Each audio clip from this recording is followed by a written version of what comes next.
Mes bien-aimés frères et sœurs dans le Seigneur, c'est dans le nom qui est au-dessus de tout nom, le nom du Seigneur, que je salue chaleureusement chacun de vous, tout en vous souhaitant des riches bénédictions de la part du Seigneur. Que la grâce du Tout-Puissant repose sur vous et qu'il puisse vous rendre réceptif à sa parole. Et que quel que soit l'endroit où vous êtes connecté, que cette parole puisse pénétrer vos cœurs, que cette parole puisse vous ramener à votre Créateur et que vous puissiez être bénéficiaire de ces bénédictions. Ainsi, je dis tout le temps que Dieu vous aime. Et si réellement Dieu vous aime, il doit vous mettre en contact avec ce qu'il fait dans votre temps, avec ses desseins pour ce temps-là. Et quelle que soit votre communauté, que vous soyez de n'importe quelle communauté, je vais passer de communauté ici, sachez simplement que Dieu n'est pas dans la communauté, Dieu se trouve dans sa parole. Et si vous voulez expérimenter le salut qu'il a promis bien avant la fondation du monde à tous ceux qui croiraient en lui, vous avez intérêt à croire Dieu et ne pas croire vos dénominations, vos communautés, parce que la Bible dit que tout homme soit reconnu pour menteur et que Dieu seul soit reconnu pour le véritable. Ainsi, je vous souhaite la bienvenue dans cette tranche d'émission et je vous demande simplement que Dieu puisse vous aider à être attentif à la parole que vous allez entendre, parce que dans ces émissions, nous avons pris l'engagement de vous dire rien que la vérité. Et la vérité, c'est la parole de Dieu. La vérité, c'est ce que Dieu seul déclare. Et il n'y a personne qui est, comment je vais dire, détenteur de la vérité si ce n'est Dieu lui-même. Ainsi, quel que soit l'endroit où vous êtes, où ces émissions vont vous atteindre, que vous soyez en Afrique, que vous soyez en Europe, que vous soyez au Proche, au Moyen-Orient, que vous soyez aux États-Unis, que vous soyez en Amérique du Sud, que vous soyez en Océanie, que vous soyez, c'est pour moi, en Asie, que vous soyez n'importe où, que partout où cette parole va vous atteindre, que vous soyez tout simplement bénis et remplis de la joie de l'avoir rencontré et d'avoir expérimenté le salut que plusieurs ne vont pas expérimenter, mais qu'il a réservé uniquement pour ceux qu'il a connus d'avance, avant que le monde ne fût.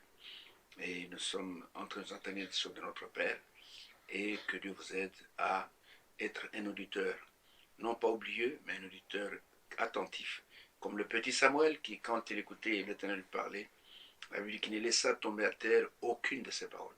Ainsi, soyez attentifs pendant que nous allons lui demander lui-même de nous parler. Il parle par son esprit, et qu'il puisse aussi être aussi l'écouteur en vous-même, et qu'il puisse vous révéler des choses cachées que les sages et les intelligents ne peuvent pas recevoir, mais qu'il a réservé pour ses enfants.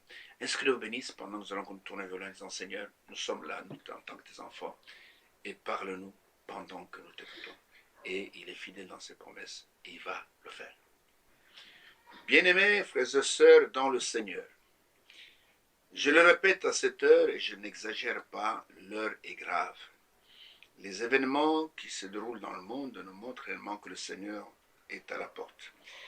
Et le problème n'est pas que le Seigneur est à la porte. Le Seigneur est que chacun de nous, individuellement, doit être préparé pour aller à sa rencontre, si vous êtes l'épouse, dans les airs, être avec lui pour l'éternité. Et nous sommes en train de vous parler dans ces émissions qui sont différentes des autres émissions que vous écoutez sur plusieurs chaînes.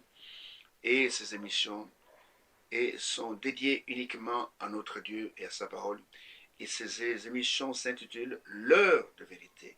L'heure de vérité en opposition avec le mensonge. Le mensonge qui est propagé dans le monde aujourd'hui, et comme je le disais il n'y a pas longtemps dans l'église, et tout le monde est devenu prédicateur sur les réseaux sociaux, tout le monde publie n'importe quoi, tout le monde commente n'importe quoi. Mais nous savons qu'il n'y a qu'un seul enseignant dans l'église, cet enseignant c'est Dieu lui-même. Il a dit dans Jean chapitre 6, verset 45, qu'ils seront tous enseignés de Dieu. C'est Dieu qui est notre enseignant. Et si ce n'est pas Dieu qui vous enseigne, bien sûr il utilise des hommes, alors vous êtes simplement un pauvre malheureux. Parce que si ce n'est pas Dieu qui enseigne, alors c'est le diable qui va vous enseigner. Alors que Dieu vous bénisse et soyez attentifs à ce que nous disons, parce que dans ces émissions, ce que vous écoutez, c'est le message biblique du temps de la fin qui a été envoyé par le Seigneur pour préparer un peuple bien disposé, un peuple qui sera avec lui pour l'éternité, un peuple qui ne verra plus jamais la mort, un peuple qui ne sera plus jamais pécheur, mais un peuple qui sera sanctifié et purifié par lui-même et pour participer à sa gloire. Ainsi, nous avons voulu, par ces émissions ces derniers temps, prouver au monde et à ceux qui nous suivent, à nos critiqueurs, que ce message que vous écoutez n'est pas sorti d'une école de théologie, ce message n'est pas sorti d'un séminaire, ce message n'est pas sorti d'une école biblique, mais ce message, c'est Dieu lui-même qui l'a envoyé à partir des cieux pour préparer son épouse, pour la ramener sur le fondement biblique. Et notre fondement biblique, il est écrit dans Éphésiens chapitre 2, commençant par le verset 9, je crois, qu'il est dit, je peux même le lire pour vous, Éphésiens au chapitre 2. Regardez ce qui est écrit dans Éphésiens au chapitre 2, commençant par le verset 19. Il est écrit ceci. Il est écrit, « Ainsi vous n'êtes plus des étrangers, ni des gens du dehors, mais vous êtes concitoyens des saints, c'est-à-dire que vous êtes devenus saints comme les saints, gens de la maison de Dieu. Vous avez été édifiés sur le fondement des apôtres et des prophètes, Jésus-Christ lui-même étant la pierre angulaire. En lui, tout l'édifice bien coordonné s'élève comme pour être un temple saint dans le Seigneur. En lui, vous êtes aussi édifiés pour être une habitation de Dieu en esprit. » Voilà le fondement sur lequel nous devons bâtir. Parce que dans 1 Corinthiens au chapitre 3, 1 Corinthiens au chapitre 3, voici ce que Paul dit à propos de la fondation. Du verset 9 jusqu'au verset 11. Il dit ceci, « Car nous sommes ouvriers avec Dieu, nous ne sommes pas des ouvriers indépendants. Vous êtes le champ de Dieu, l'édifice de Dieu, selon la grâce de Dieu qui m'a été donnée. J'ai posé au singulier, le fondement, comme un sage architecte et un autre bâti dessus. Mais que chacun prenne garde à la manière dont il bâtit dessus. » Comprenez? Que chacun prenne garde à la manière dont il bâtit dessus. Car personne ne peut poser un autre fondement que celui qui a été posé, savoir Jésus-Christ. Mes bien-aimés frères, mes bien-aimées sœurs, chaque église prétend qu'elle est le fondement. Chaque église prétend qu'elle est le chemin qui doit mener à la vie éternelle. Ce n'est pas vrai, ce sont tous des menteurs. Il n'y a qu'une seule personne qui a déclaré dans Jean 14, verset 6, « Je suis le chemin, je suis la vérité, je suis la vie. Nul ne peut aller au Père que par moi. » Et cette personne, c'est le Seigneur Jésus-Christ. Vous comprenez? Il est le seul chemin. Il est, il est la seule vérité. Il est la vie éternelle. En lui, nous avons l'immortalité. Alors nous voyons que ce message qui est venu au temps du soir, il est écrit dans Zacharie chapitre 14, verset 7, que ce jour-là sera un jour qui sera ni jour ni nuit, mais vers le soir, la lumière paraîtra. Et cette lumière qui vient au temps du soir, c'est pour ramener les véritables élus au véritable fondement. Pendant longtemps, les dénominations ont régné en maître. Elles ont enseigné n'importe quoi. Comme du temps du prophète Élie, pendant un certain temps, le prophète Akab ont inondé tout Israël de leur idolâtrie. Mais quand Élie est sorti, quand il est venu, il a dit, c'est le temps de blaguer est terminé. C'est le temps de retourner à l'Éternel. C'est le temps que le cœur puisse retourner à leur fondateur, à leur créateur. Et nous voyons qu'Élie, dans sa prière, il va s'adresser au Seigneur avant que le feu ne puisse tomber. Il dit, Éternel, que l'on sache aujourd'hui que tu es Dieu en Israël. Non seulement que tu es Dieu, que je suis ton serviteur. Non seulement je suis ton serviteur, que j'ai fait toutes ces choses conformément à ta parole. Et nous voyons qu'il va dire, Éternel, descends, afin que ce peuple sache que c'est toi qui m'as envoyé. Et le feu est descendu. Et le peuple a crié, c'est l'Éternel qui est Dieu. Donc c'est exactement ce qui se passe aujourd'hui. C'est un temps d'intense confusion. Alors ce message qui est venu pour nous ramener aux vérités bibliques, à la véritable divinité, au véritable baptême, à la véritable sanctification, et qu'est-ce que je peux dire encore, au véritable don dans l'Église, et au véritable ministère dans l'Église. Et nous voyons qu'il n'y a que ceux qui sont de Dieu qui peuvent comprendre cela. Les autres ne comprendront pas. Alors ainsi, nous avons commencé à parler de ce message, mais nous avons dit qu'on ne pouvait pas parler du message sans parler du messager. Et nous avons vu comment tout cela a commencé, comment il y a eu ce réveil de la rue Azusa en 1906, avec ce grand prédicateur borgne qui était noir, William Seymour, et comment Dieu l'a utilisé, et le feu du réveil pentecôtiste s'est allumé, et ce feu s'est étendu dans le monde entier. Et 3 ans plus tard, naissait dans les montagnes de Kentucky un enfant dont l'enseignement allait bouleverser le monde. Et cet enfant, c'était William Branham. Et il est né, la colonne de feu est apparue le jour de sa naissance. Ce ne sont pas des choses qu'on invente, ce sont des choses qui se sont réellement passées comme ça. Et nous voyons que cet enfant, à l'âge de 3 ans et demi, Dieu commence à lui parler et il voyait même des visions. Et à l'âge de 7 ans, Dieu lui a parlé. Et pendant qu'il amenait de l'eau dans un seau pour pouvoir donner à son père, qui était un alcoolique, qui préparait de l'alcool indigène, et il a entendu cette voix lui parler. Il était sous un arbre, il s'est arrêté là pour se reposer, et la voix lui dit, ne bois pas, ne fume pas, ne suis pas ton corps d'aucune manière, car quand tu seras grand, j'ai une œuvre à faire avec toi. Et quand l'enfant a entendu ça, l'enfant a fui, l'enfant a abandonné son seau, et l'enfant est allé vers sa mère et dit, maman, il y a un homme dans cet arbre-là qui me parle. Dieu lui est apparu dans un tourbillon. Il a vu seulement un tourbillon. Et nous voyons que depuis ce temps-là, Dieu n'a pas cessé de conduire cet enfant. Nous en avons parlé. Et nous sommes arrivés en l'an 1933. L'an 1933, une année cruciale. Cette année-là, c'est l'année qui est venue juste après qu'il soit chassé de l'église baptiste par le révérend Roy Davis à cause qu'il s'en tenait à l'écriture et qui n'a pas voulu ordonner des femmes prédicatrices. Et il a commencé à prêcher dans la rue et cela a créé une attraction. Et nous voyons que là où Dieu travaille, il y a toujours l'attraction.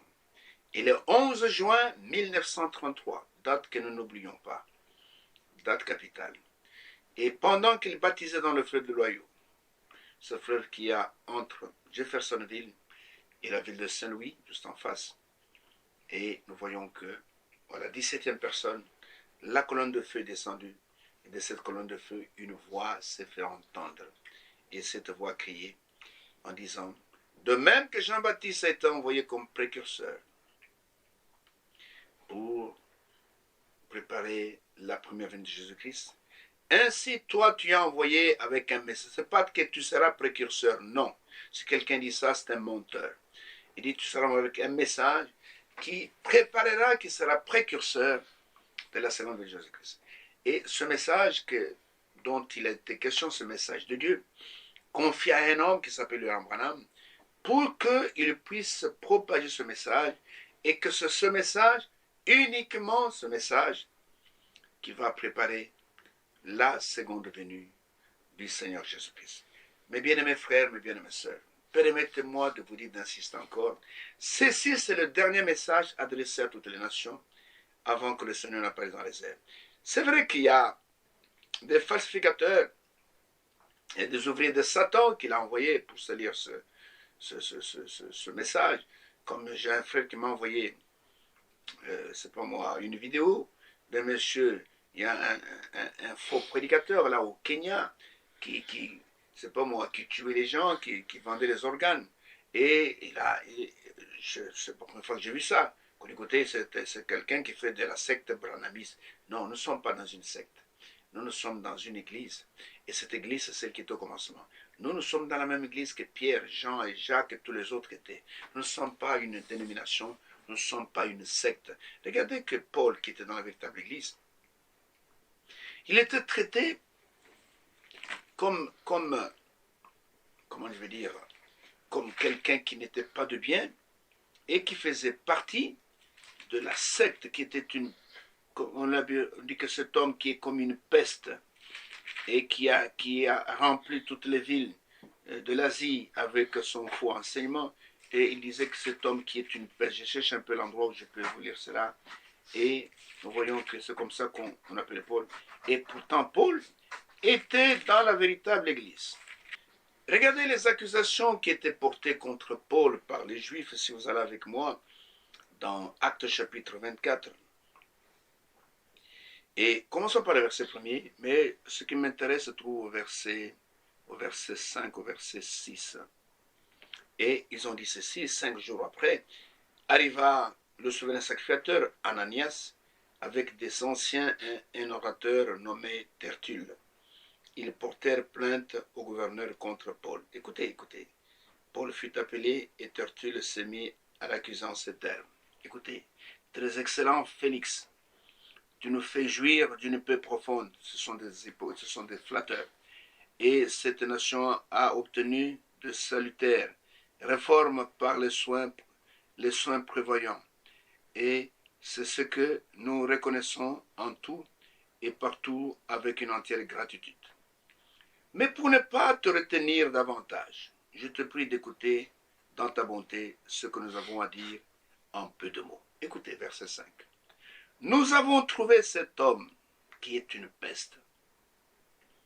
Paul, serviteur de Dieu, envoyé par l'Éternel, était traité par le souverain sacrificateur et sa délégation d'être une peste qui excite des divisions parmi tous les Juifs du nom et du monde et qui est le chef de la secte de Nazaréen. Donc l'église véritable est appelée la secte. C'est comme aujourd'hui, les gens nous traitent de secte. Nous ne sommes pas une secte, nous sommes la véritable église. Nous sommes l'église dont le Seigneur a dit dans Matthieu chapitre 16 que sur ce roc je bâtirai mon église. Moi je ne suis pas dans une secte, moi je suis dans la véritable église. Ceux qui se disent être des grandes églises, c'est ça des sectes. Je ne peux pas citer le nom. Ils se sont des sectes. Il n'y a qu'une seule église, c'est celle dont le Seigneur est l'architecte et le constructeur. Il dit, dans la secte de Nazaréen. Et de même, qui a tenté de profaner le temple, et nous l'avons arrêté, nous avons voulu le juger selon notre loi. Mais le tribun, Lysias, est arrivé l'arracher de nos mains avec une grande violence. Il voulait le tuer. En ordonnant à ses accusateurs de venir devant toi, tu pourrais toi-même, en l'interrogeant, apprendre de lui tout ce dont nous l'accusons. Les Juifs appuyèrent ce réquisitoire, soutenant que les choses étaient ainsi.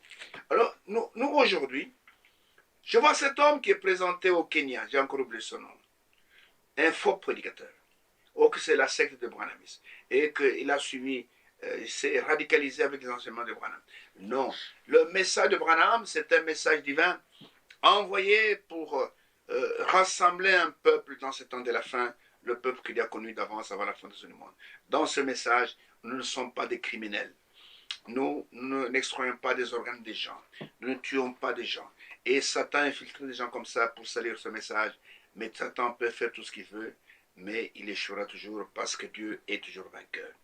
Alors nous voyons que, bien-aimés frères, le 11 juin, le Seigneur me déclare que le message qui était donné va préparer l'avènement ou le retour de notre Seigneur Jésus-Christ.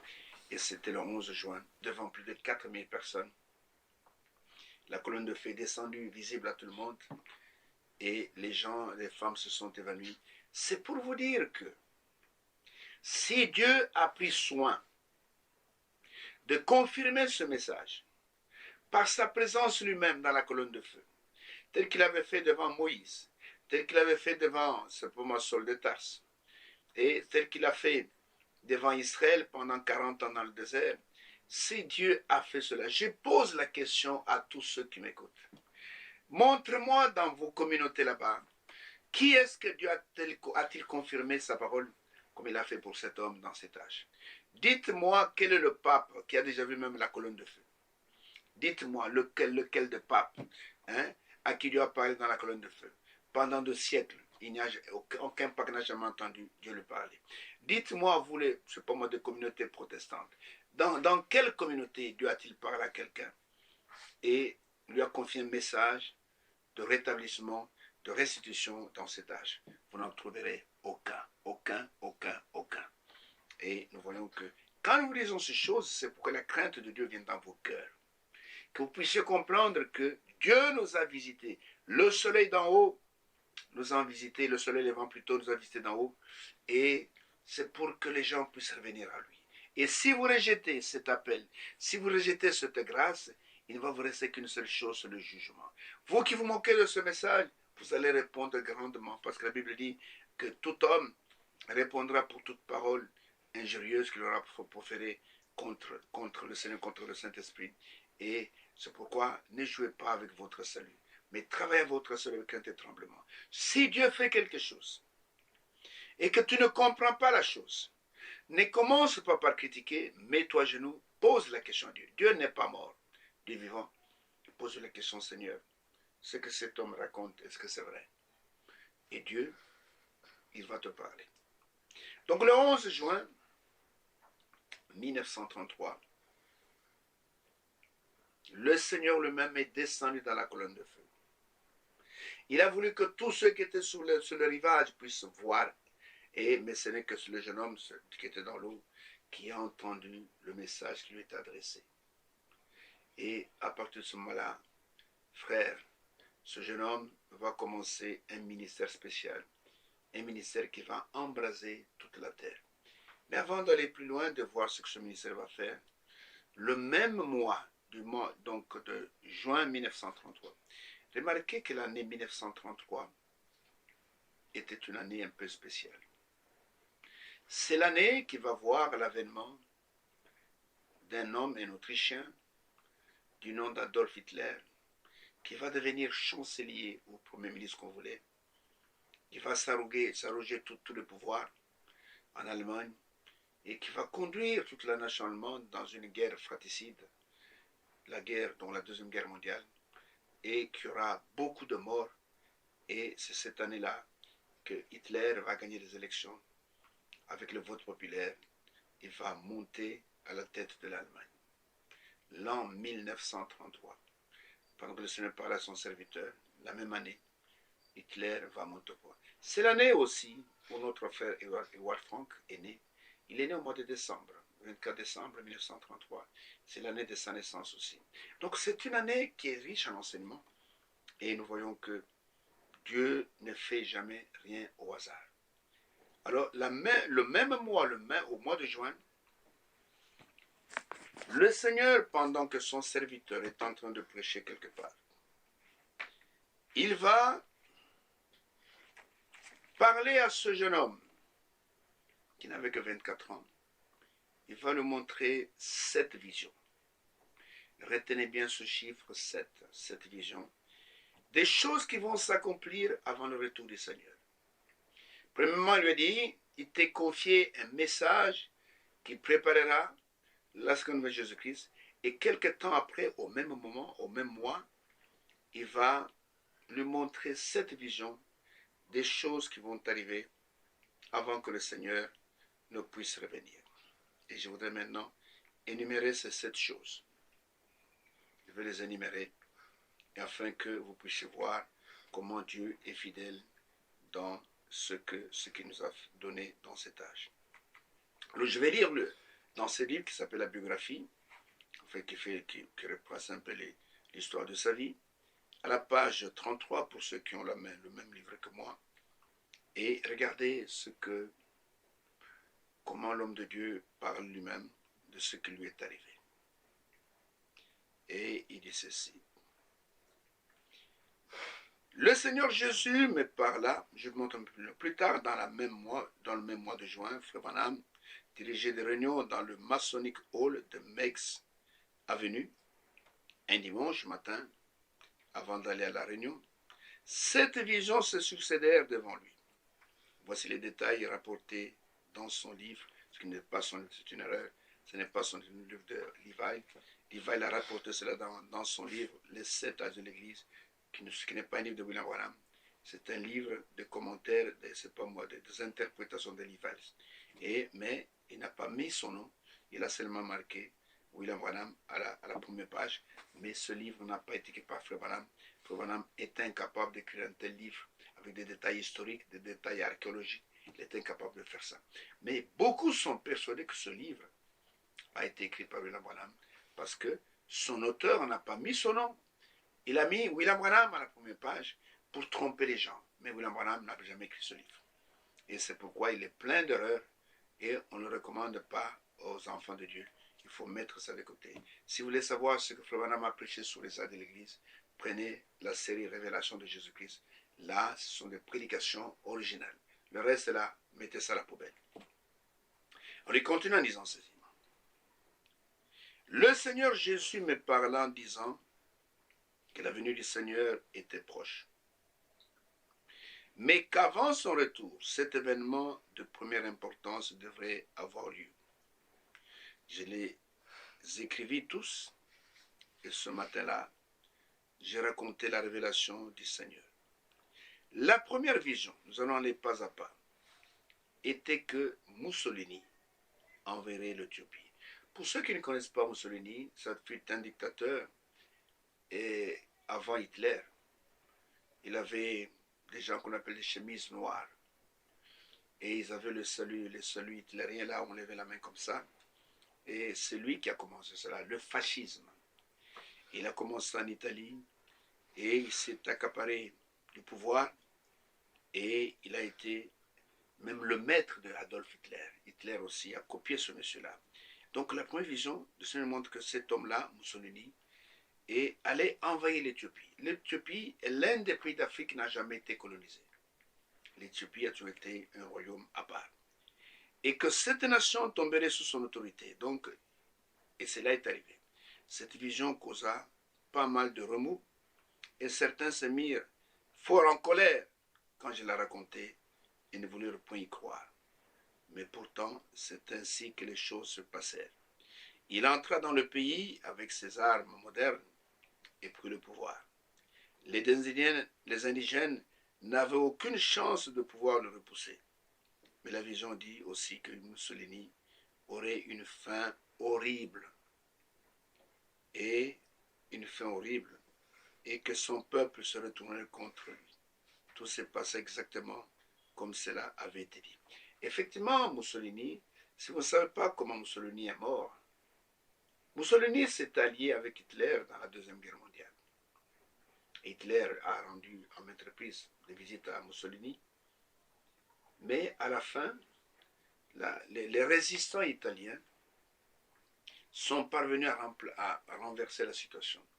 Et Mussolini, avec sa concubine, parce qu'il n'était pas réellement marié, sa concubine, ont voulu fuir en se déguisant dans des voitures. Donc ils voulaient passer en Autriche ou ailleurs, mais ils ont été arrêtés à la frontière et reconnus. Frère, on les a lynchés, lui et sa femme. Il est mort d'une mort atroce. On les a lynchés, et puis on a suspendu leur corps par les pieds, publiquement, pour que tout le monde puisse voir. Vous pouvez me regarder ces photos que je vous montre pour le moment. Comment Mussolini a été pendu, il est mort. Et c'est l'accomplissement de la première vision que le Seigneur a donnée à son serviteur. Mussolini est mort d'une mort tragique. Il a été lapidé, il a été mutilé, et on a pendu son cadavre comme on pend, je ne sais pas moi, une vache qu'on vient de tuer, et on a pendu à une corde, et c'était une vision terrible. La vision suivante, ça c'est la première vision, la deuxième vision. La vision suivante me montra qu'un Autrichien du nom d'Adolf Hitler. Souvent les gens pensent qu'Hitler était allemand. Hitler n'était pas allemand. Hitler était autrichien d'origine. Mais il est venu prendre le pouvoir en Allemagne. Qu'un Autrichien du nom d'Adolf Hitler s'élèverait et deviendrait le dictateur de l'Allemagne. Et qu'il conduira le monde à la guerre. Il montrait la ligne Siegfried. La ligne Siegfried, c'est une ligne terrible. Il y a une bataille là-bas, il y a eu beaucoup de morts. Et du côté allemand, et du côté des Alliés, il y a beaucoup de morts en ligne Siegfried. Et comment nos troupes auraient un effort terrible à faire pour la briser.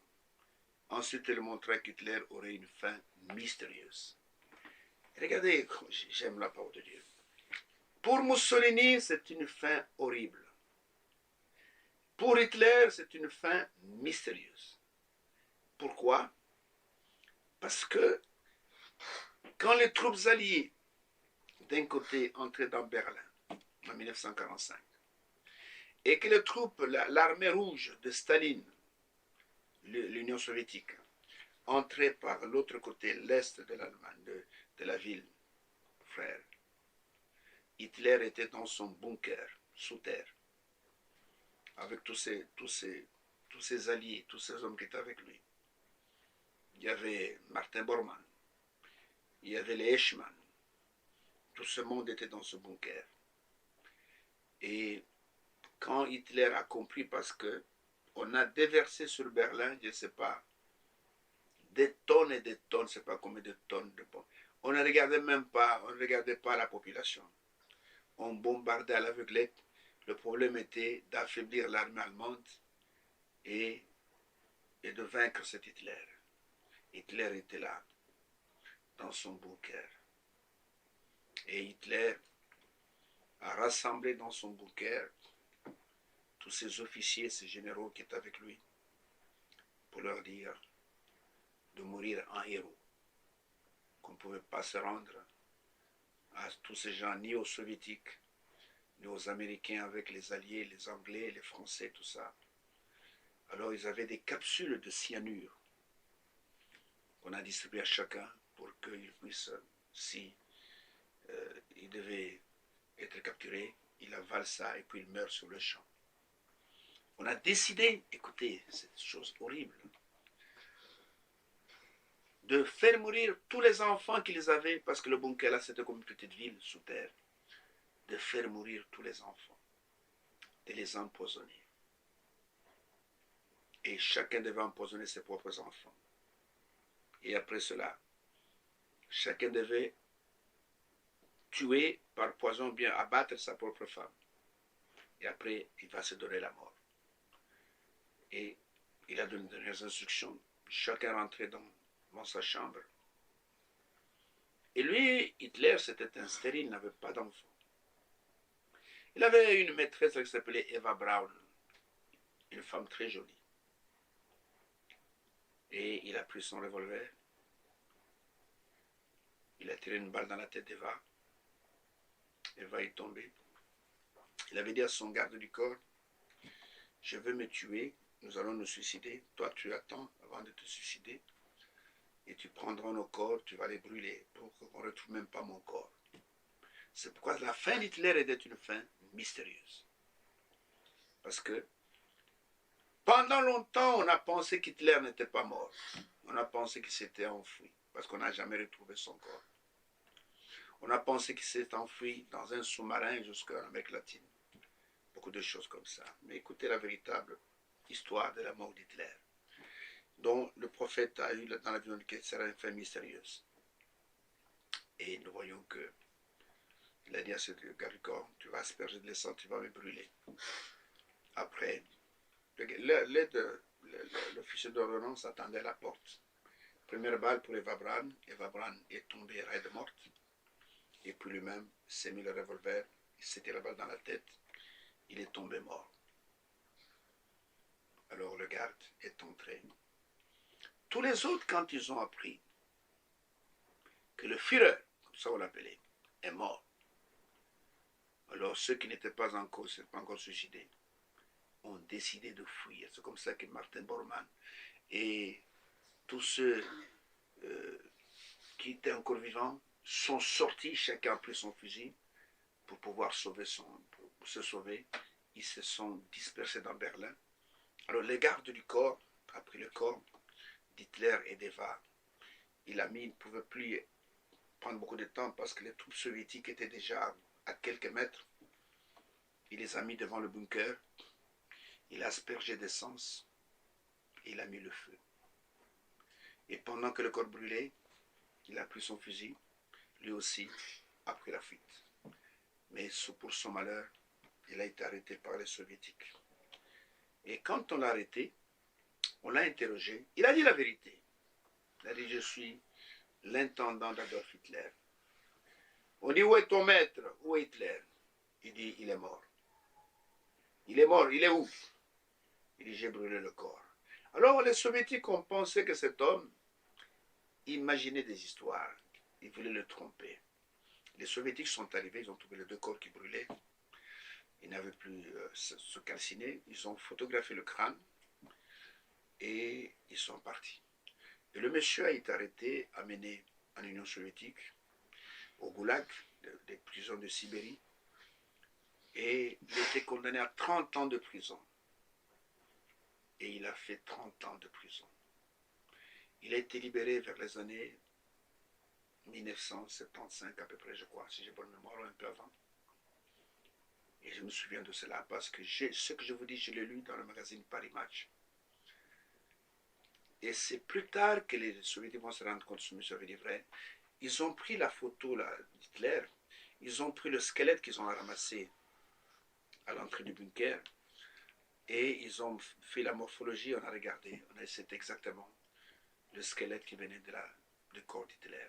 C'est ainsi que dans les années 70, le mystère de la mort d'Hitler, on a dit le mystère est terminé. Hitler, on est convaincu qu'il s'est suicidé et que le corps qu'on a trouvé devant le bunker était bien le corps d'Hitler. Mais le Seigneur montre à son serviteur, voici ce dictateur, il va provoquer une grande guerre. Il va entraîner le monde entier dans la guerre, mais il aura une fin mystérieuse. Et voici ce que c'était la fin mystérieuse. Pendant des années. Il y en a même jusqu'aujourd'hui qui disent qu'Hitler n'était pas, qu'il était peut-être offert en Amérique latine, mais Hitler s'était bien suicidé. Alors, dans la troisième vision, parce que le serviteur a vu cette vision qui se succédait, il va voir la politique mondiale. Et quoi ce qu'il dit? La troisième vision me fit voir la politique mondiale, car elle me montra qu'il y aurait trois grands ismes. Le fascisme, le nazisme et le communisme. Mais que les deux premiers seraient absorbés par le troisième. La voix m'exhortait en disant, observe la Russie, garde les yeux sur le roi du Nord. Vous voyez, aujourd'hui, le communisme a presque disparu de la terre. Même les États qui se déclaraient très communistes ne sont pas communistes. La Chine qu'on appelle communiste, ce n'est pas un État communiste. La Chine, c'est un pied dans le capitalisme. Elle est devenue la première puissance mondiale, pas avec le communisme, mais avec l'économie libérale. Elle est devenue une grande nation, d'affaires. Et nous voyons que le communisme n'est que de nom. Le communisme est maintenu pour maintenir le peuple dans la dictature. Mais dans le fait, la Chine n'est plus communiste. Nous avons la Corée du Nord, qui serait très communiste. Et n'est pas communiste du tout. Ce sont des dictatures qui sont basées sur des idéologies, mais qui n'ont rien à voir avec le vrai. Le communisme, c'est mettre tout en commun. Vivre que... Vous savez, j'ai étudié tous ces livres-là. Je connais Engels, je connais Marx. Je connais. Le communisme, c'est arriver à l'égalité, que tout le monde soit égaux ou égal dans la nation. Et aucun pays n'a jamais été le communisme.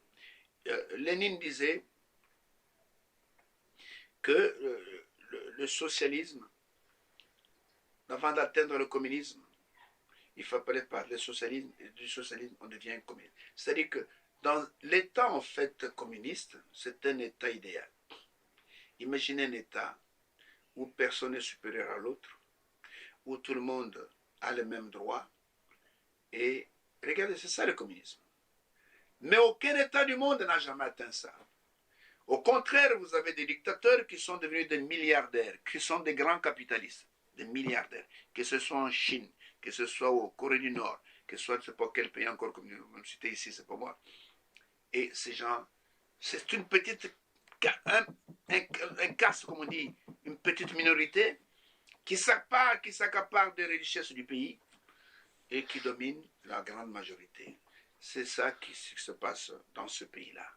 Mais le vrai communisme, si vous qui étudiez la philosophie, vous étudiez la politique, prenez les écrits de Marx, prenez les écrits d'Engels, prenez les écrits de Lénine, les écrits de Staline, les écrits, c'est pas moi, de tous ces grands qui ont écrit sur le communisme. Aucun pays n'a jamais atteint le communisme. Aucun. Mais il est dit que le communisme va absorber le fascisme, le nazisme, et puis on le dit, observe la Russie. Observe la Russie. Et vous voyez qu'aujourd'hui, L'Union soviétique n'existe plus. La vision n'a pas dit observe l'Union soviétique. Non, observe la Russie. L'Union soviétique a disparu. Du temps de Gorbatchev, il a dissous l'Union soviétique, mais la Russie est là jusqu'aujourd'hui. Vous voyez la précision de la prophétie.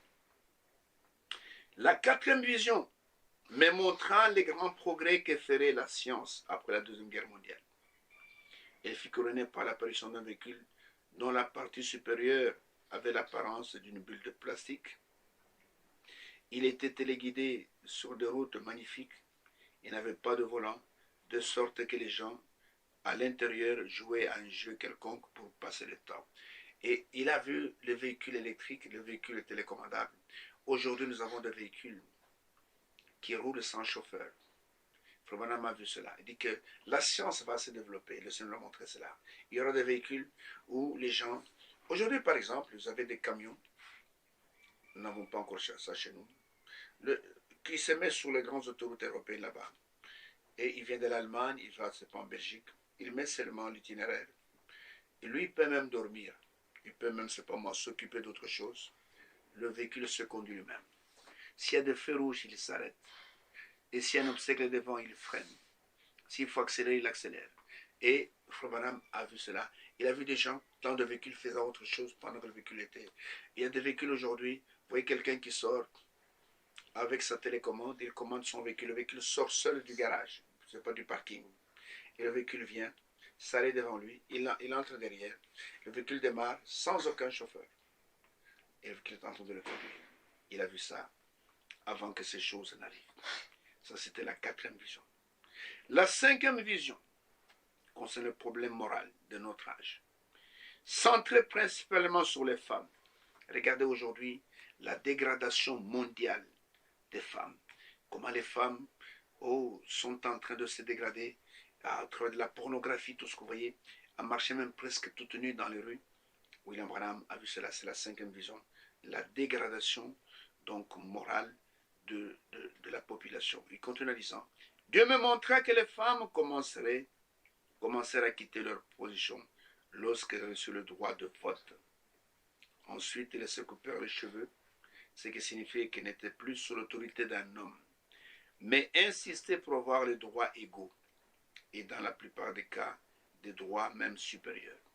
Ils revêtirent des habits jusqu'au moment où la dernière image que j'ai vue était celle d'une femme nue, à l'exception d'une sorte de petit tablier grand, comme une feuille de vigne. Par cette vision, je vis la terrible perversion du monde et son état moral. Vous voyez, tout ça, il a vu au mois de juin 1933. Je vous dis ces choses pour vous montrer comment Dieu est fidèle dans ses paroles de promesse, dans ses prophéties, et dans la sixième vision qui a fait couler beaucoup d'encre et beaucoup de salive jusqu'à aujourd'hui. Il dit, dans la sixième vision s'éleva en Amérique une femme de la plus grande beauté. Faites attention à la prophétie. Mais une femme cruelle. Elle tenait le peuple dans une entière soumission. J'ai cru que cela signifiait la montée du pouvoir au pouvoir de l'Église catholique romaine. Vous voyez, il faut prendre la prophétie dans tous ces termes. Quand Kamala Harris est arrivée comme vice-présidente et qu'elle a prêté serment sous Joe Biden, oh les frères du message, ils ont écrit dans les réseaux sociaux, la prophétie est accomplie.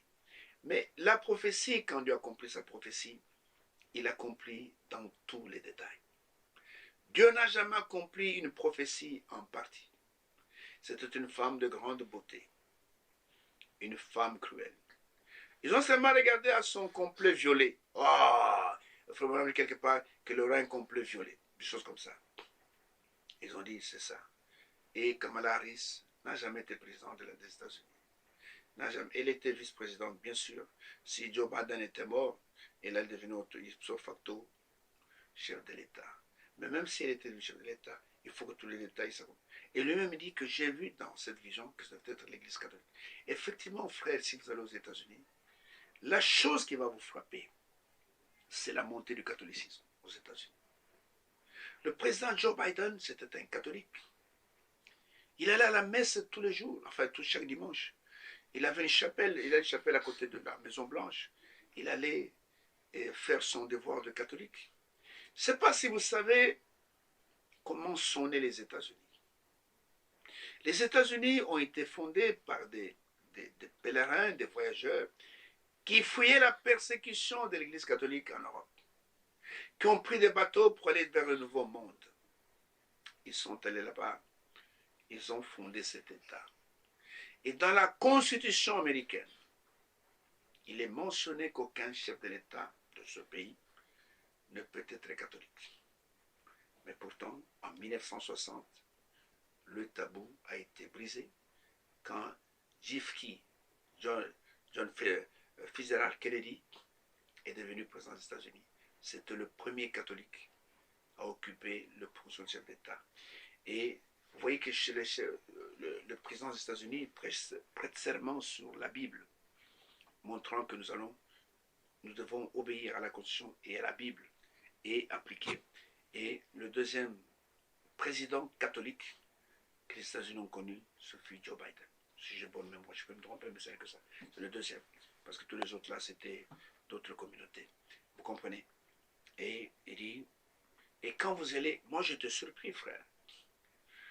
J'étais en Californie et j'ai entendu une radio catholique, dédiée totalement à Marie. Du matin au soir, je vous salue Marie, en anglais bien sûr, pleine de grâce, Dieu me salue Marie, pour la paix dans le monde, je vous salue. Du matin au soir, 24 heures sur 24, des prières adressées à Marie. Chose impensable parce que le fondateur de cette église, de cette nation, c'était des pèlerins qui ont fui ces doctrines-là depuis l'Europe et qui sont venus aux États-Unis pour avoir la liberté de la religion. Parce que là où ils étaient en Europe, ils n'avaient pas la liberté de religion. Souvenez-vous de ce qu'on appelle la nuit de la Saint-Barthélemy en France, où l'Église catholique a monté le plan pour assassiner tous les protestants dans leur maison. On allait les tuer, on les massacrait dans leur maison. La nuit de la Saint-Barthélemy. Lisez vos livres d'histoire. Aujourd'hui, il peut se présenter comme étant des saints, les papes sont des saints. Mais les gens, quand il a vu cette église sur le Patmos, il l'a vu ivre du sang des saints et des témoins de Jésus. C'est la vérité. C'est écrit dans Apocalypse chapitre 17. Regarde ce qui est écrit. Cette église, sanguinaire à l'époque. Apocalypse chapitre 17. Les gens ne comprenaient pas. Ne comprenaient pas comment il pouvait être comme ça. Et il dit ceci. Je commence au verset 5 d'Apocalypse chapitre 17. Sur son front était écrit un nom, un mystère. C'est un mystère. Babylone la Grande. Pourquoi? Parce que tout ce que Babylone faisait se retrouve dans cette église. La mère des prostituées. Pas des vierges, hein, des prostituées. Et des abominations de la terre. Et je vis cette femme ivre du sang des saints et du sang des témoins de Jésus. Et en la voyant, je fus saisi d'un grand étonnement. Elle a tué depuis le Moyen-Âge. Elle a massacré. C'est elle qui a tué Jeanne d'Arc pour se repentir après. C'est elle qui a tué. Beaucoup de saints sont morts. On estime par les martyrologues que rien qu'au Moyen-Âge, il y a eu 64 millions de tués par cette église. Vous m'entendez bien? La Deuxième Guerre mondiale, Hitler n'a tué que, c'est pas moi, il y a eu 6 millions et quelques. Mais cette dame, elle a tué 64 millions.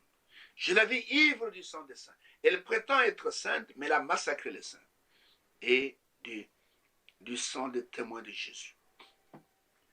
Et nous voyons que c'est ce qui est arrivé. Et Frère Branham dit, quand j'ai vu cette femme, j'ai compris que c'était l'église. Il est dit, c'est écrit ici. Je crus que cela signifiait la montée du pouvoir de l'Église catholique romaine. Mais je savais qu'il était possible qu'une femme élue par les femmes lors d'un vote populaire prenne réellement le pouvoir. Cela, ce n'est pas encore arrivé. Il n'y a aucune femme qui a été élue par les femmes et qui était capable de pouvoir. Kamala Harris, celle que vous avez présentée, d'autres même attendaient que ce soit Hillary Clinton. Kamala n'a jamais été élue. Kamala a été désignée comme vice-présidente. Les vice-présidents ne sont pas élus, les vice-présidents sont désignés par le président. Il prend son colistier, vous comprenez? Il a tenté de devenir chef de l'État, mais il a été battu par Donald Trump. Ok? Mais il dit ici qu'il s'agit, Frère a présenté deux possibilités. Ou soit c'est l'Église catholique, ou soit c'est une femme élue par les femmes lors d'un vote populaire qui va se lever aux États-Unis et qui va exercer le pouvoir.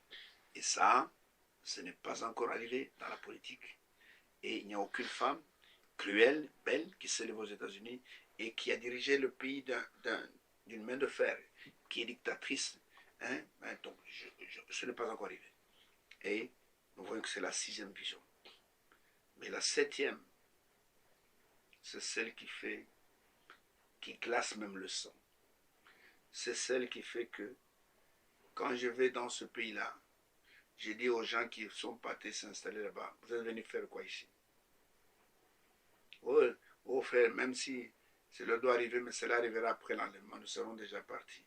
Oui, peut-être tu peux être parti, tes enfants vont rester là-bas. Ils seront grillés comme des poulets dans un four. Écoutez ce qui va arriver, et ceci arrivera certainement. Je me demande si ce que nous voyons dans le monde maintenant n'est pas la préparation de ce qui va arriver ici. Et il est dit, pendant la 7e et la dernière vision, j'ai entendu une énorme explosion. Je me retournai et ne veux plus que des décombres, cratères et fumées sur tous les territoires des États-Unis. Et d'après cette prophétie, il y aura certainement une bombe atomique envoyée certainement par la Russie qui surprendra les Américains et qui détruira, si pas la totalité, une grande partie de leur territoire. Vous savez que la bombe atomique n'a pas de frontières. C'est écrit, c'est une prophétie, cela arrivera. Mais avant que cela n'arrive, l'épouse sera haut et sera à l'abri, elle sera prise dans la gloire. Et nous voyons que Frère Branham dit, j'ai regardé, j'ai entendu une énorme explosion. Je me retourne, je vois tout le territoire des États-Unis. Et là, il n'y avait que cratères et fumée, il n'y avait plus rien. Tout avait été détruit. Vous savez, aujourd'hui, les États-Unis n'ont jamais été aussi arrogants qu'aujourd'hui. Ils se prennent pour le maître du monde. Ils se prennent pour les faiseurs de régime dans le monde. Ils se prennent pour les faiseurs de paix. Mais ce qu'on voit en réalité, ce n'est pas ça. Et nous voyons que la prophétie dit, ils seront détruits un jour. Il y a l'ascension, il y a aussi le déclin. Je ne sais pas quand cela va arriver, mais c'est une prophétie qui est connue de plusieurs personnes. Et celui qui est sage, fait attention à ce que le Seigneur a annoncé. Parce que quand une prophétie t'annonce la part du Seigneur, elle arrivera à son terme certainement. Elle s'accomplira certainement. C'est Habakkuk qui l'a dit. Si pour toi elle semble être en retard, ne te tracasse pas. Parce qu'elle arrivera certainement. Et on avait annoncé à Israël la captivité de 70 ans. Et ils ont voulu contester contre ça. Cela est arrivé. Alors, l'Amérique, son orgueil sera brisé. Sera brisé. Et quand cela arrivera, on ne sera plus là. On ne sera plus là. Et l'épouse ne verra pas ça. Nous serons dans la gloire. Et c'est la raison pour laquelle que celui qui écoute ces choses, qu'il fasse attention. Beaucoup de frères sont partis se réfugier dans ce pays parce que c'est le pays du prophète. Ils pensent que le message a été prêché en anglais. Le message n'était pas en anglais. Le message a été prêché sous l'onction du Saint-Esprit. Que Dieu nous aide à comprendre ces choses. Que Dieu nous aide à nous préparer pour que toutes ces choses que les autres sont déjà accomplies, d'autres ne sont pas encore accomplies, que quand tous ces malheurs vont s'abattre sur la terre, que nous soyons déjà dans le lieu de repos, dans le lieu de sécurité. Et ces lieux sont uniquement en Christ. C'est pourquoi que celui qui a des oreilles pour entendre, qu'il puisse entendre, que celui qui peut se laisser avertir, qu'il se laisse avertir, parce que le retour du Seigneur est très imminent. Et quand le Seigneur sera là, tout le reste ici, qui n'est pas encore accompli, va s'accomplir. Et c'est la raison pour laquelle je vous exhorte, vous, mon frère, vous, ma soeur, le souffle de vie que tu as en toi ne t'appartient pas. La paix dans le monde, c'est le Seigneur qui la détient. Les guerres qui se passent, ce n'est pas le Seigneur, ça c'est le diable. Il a dit qu'il y aura par-ci par-là des guerres et des bruits de guerre.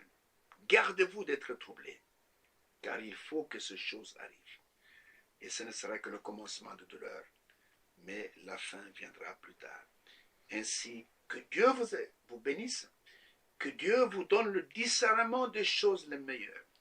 Parce qu'après avoir montré ces visions, maintenant, le vrai message va commencer à être proclamé dans le monde entier. Et nous allons voir comment le Seigneur, au travers des visions, au travers des dons de guérison, des dons de discernement, va utiliser ce jeune homme pour que ce message biblique du temps de la fin puisse atteindre les extrémités de la terre de la manière dont Dieu l'avait programmé. Ainsi, si vous ne voyez pas cela, vous êtes un aveugle. Et ces choses annoncées d'avance par le Seigneur se sont accomplies sous nos yeux. Et nous sommes là en tant que témoins pour vous dire, il est plus tard que vous le pensez.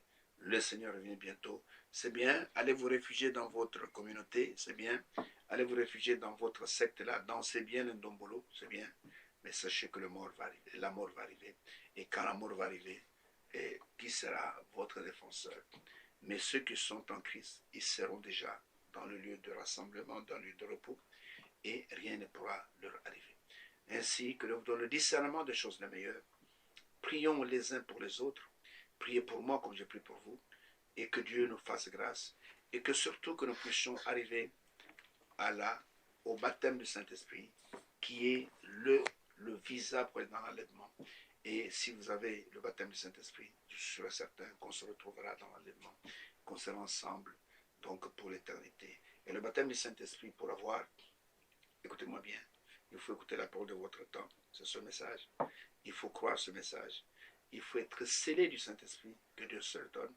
Et ensuite, le départ sera là. Quand la trompette sonnera, tu n'auras aucun effort à faire.